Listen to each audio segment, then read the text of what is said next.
How is everybody doing today? It is Terminator coming at you with a new video. This is for the challenge in Dead Ops Arcade 3. Can't touch this, and it is under the Gorilla Stalker to get a 7x score multiplier. So we're just going to go over the treasure and the loot in the wild, because you can pretty much get this done at round 4 when you enter the wild. And so I'm going to just kind of go over what I did in order to get it. I had been working at this challenge for a hot minute, and it isn't too hard as long as you can utilize the in-game mechanics of like the invincibility of the burst and the nuke, as well as like the first person. So when you grab these items, you will go invincible for about 3 seconds to 5 seconds, give or take, and you really utilize that to your advantage. So what we'll do here is we'll jump right into it. All right, everybody, so let's get right into this. So first we're going to start out here. We're going to enter the wild. So this is after your first 4 rounds. Now, just a forewarning, this is not a guide for the wild in and of itself, so you should know the game a little bit Dead Ops wise. So we're going to hit the arcade machine. Now there's 4 spots where these can actually spawn. This is the one of the spots right as soon as you spawn. You can see it behind you. You're going to want to go through this because this is going to get you a good amount of loot. Like, you're going to want to go through and get the gems because that's where they get you, the serious amount of loot. And obviously the coins are going to get you some good money too. And a lot of this, like I said, is going to be me going fast forward in this because it's a lot of clips, a lot of areas. I'm just going to show you the hottest spots to get a lot of the treasure. That'll help you get up there really quick. So the next spot here is going to actually be necessary only if you have a key inside of it. Obviously, if you do not have a key inside the door, it's not recommended to go in here. This area is going to have a mech in it, and if you can see the key from the outside, which you should be able to, no problem, feel free to open it because you'll basically just be getting rid of one key for another key, and it'll give you a free chest and then a free mech, which doesn't necessarily help you a whole ton. But it'll, it'll get you your mech kills or whatever if you're working on that as well. But some free treasure, you can't go wrong with that. The area after this is going to be right after you clear the spike traps for the first time. And I'm just going through and collecting all the treasure around the pads, or the pad for exit, as well as the, the area up to the northeast. This is an area where an arcade machine can spawn as well, and I didn't state it before, but it can also spawn inside the that gated area with the mech. So that's 3 out of the 4, and the 4th one would be right after the first set of spikes off to your right. But I'm just going to kind of rip through this dungeon. So there's 4 dungeons in the wild total, and there is a challenge for completing all the dungeons, and that's actually what I was working on. But if you go through these dungeons, there is a good amount of treasure in them. Obviously take them at your own leisure because they can get you killed. And I mean, the primary focus of this challenge is to not die during the wild, because if you die, you're gonna lose your multiplier. And the whole point of the challenge is to get a 7x multiplier. So you want to keep as many, or your multiplier up as high as possible without dying. And the primary sources of your multiplier is going to be gems primarily, obviously. But here I'm actually going into the bonus room right before you go towards the first gated area with keys. Now the primary source of your loot in this video is going to be keys. So you're going to want to collect keys. If you're getting bad luck on keys, you're going to have to just restart. I had to restart mine like, I don't know, 7 times to get a good game of keys.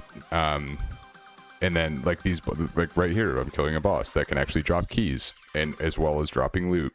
These mini bosses are worth killing because they drop you a good amount of loot, and it'll help you boost up that multiplier fast. This one actually dropped a key for me. I'm kind of lucky on this. Usually they're not as nice to you. They don't usually give you a key. These presents as well can drop keys, but more than likely it's going to drop you 100% spiders. Yep, so we're going to go ahead and go up here past the 4 electric posts. There's an extra little loot area that not a whole lot of people know about. You can grab the loot up here. I'm going to avoid that dungeon, or the crypt off to the left for the time being, and go back to this area with the 4 gems on the post. So you're going to want to put down this mini boss, and the cool thing about first person is you can grab all 4 of these gems just by jumping near the post. So you can get these. These are easy, good amounts of boosted multiplier for yourself. So definitely worth it. And I would save, because you should have 2 third persons there, I would save them, kill the elephant here because he's another mini boss. but you can kind of cheese him. So what I do is I usually save one. I kill the dog spawner if it's over here. You got to be very careful, those dogs are spicy. But you can kind of stand off to the side here and you can just rip the elephant. Now be careful, because the elephant does sometimes spawn spiders and they'll just come flying at you out of nowhere. So just be aware of what's around you, but they usually come directly from underneath the elephant. And I'm going to backtrack here and I'm going to grab the second dungeon, which is down in this river. Now, in each of the dungeons, there's always a possibility of a key to spawn, so that is something to note. So don't give up if you don't get a key right away. But I didn't show this dungeon just because all the dungeons, I believe, are randomly generated, if I want to say. So it's different for each person, but each dungeon holds a good amount of treasure. But we're going to end up backtracking here, and we're going to go to the crypt. And this crypt has some treasure chests that do require keys. So if you feel confident in your key amount at this point, usually if you're at this area and you have at least 2 to 3 keys, you should be fine to open at least one chest. So this area actually has a mini boss potential spawn. He did not spawn for me, which he's, another key potential as well as treasure. This area will give you the nukes, and the nukes in here are necessary for later on, because nukes give you the invincibility barrier that I kind of talked about previously. You definitely want to utilize those, especially when you're in those dungeons, because they get spicy. There's crazy amounts of monsters in there. They're usually really fast and they usually kill you. So, but it's the risk you're willing to take to get your treasure, because I've gotten so close without doing dungeons and it's just not worth it.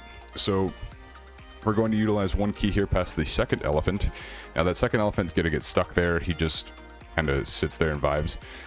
So we can leave him there, and I'm always skeptical of all the dogs. I get over skeptical of everything. These Brutuses come out of nowhere. You just got to make sure you're watching yourself and make sure, you die here, you slip up, then just a restart basically. Because as soon as you break this multiplier, there's no way you're going to get it back up before the end of the wild, and after the wild it's basically impossible. So I'm just going to show these few chests here. You can get lucky, get a huge gem. Those huge gems give you such a boost.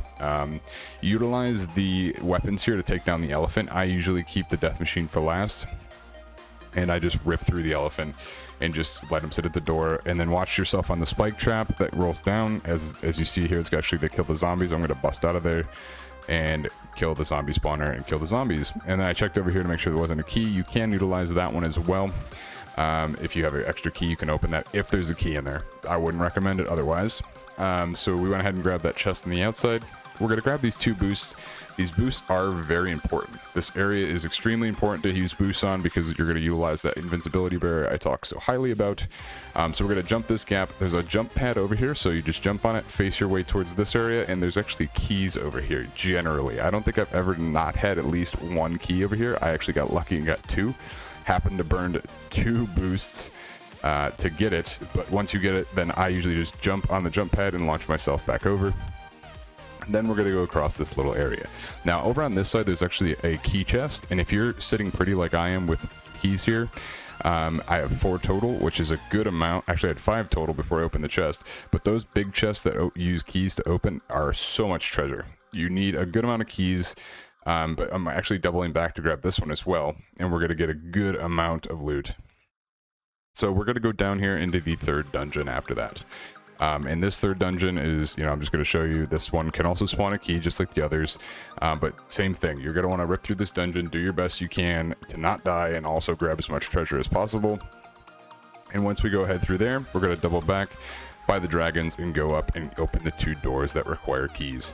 So this is all basically just ripping monsters all the way up the side of the volcano. And when you do this, there is treasure along the way. There's not a whole ton of good treasure as far as like gems and things. You can get lucky, I think, and get like big gems every once in a while, but I have yet to see it. I got normal gems on the way up, which is like the best multiplier that you can get. But as you just take your time, basically. This challenge is a pain. It's taken me many days to get, but eventually you get it. The dungeons really pushed it over the edge for me. They give you the the extra loot you need, and I always kind of like drop a nuke before I go under those floppers, because after a recent patch I was getting killed by them and they weren't even moving, even in my solo games, which is just strange.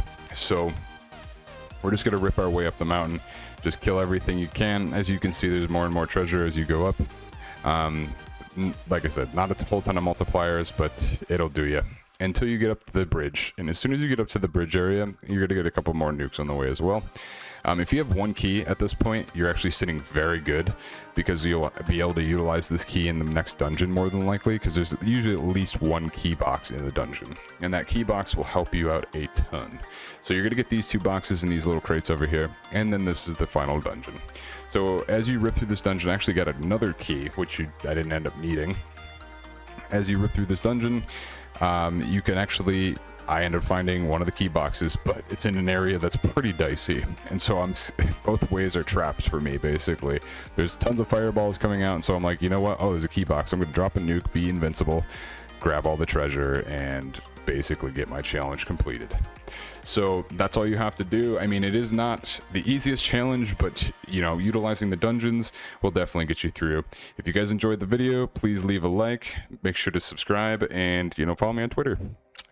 Everybody else, have a great day.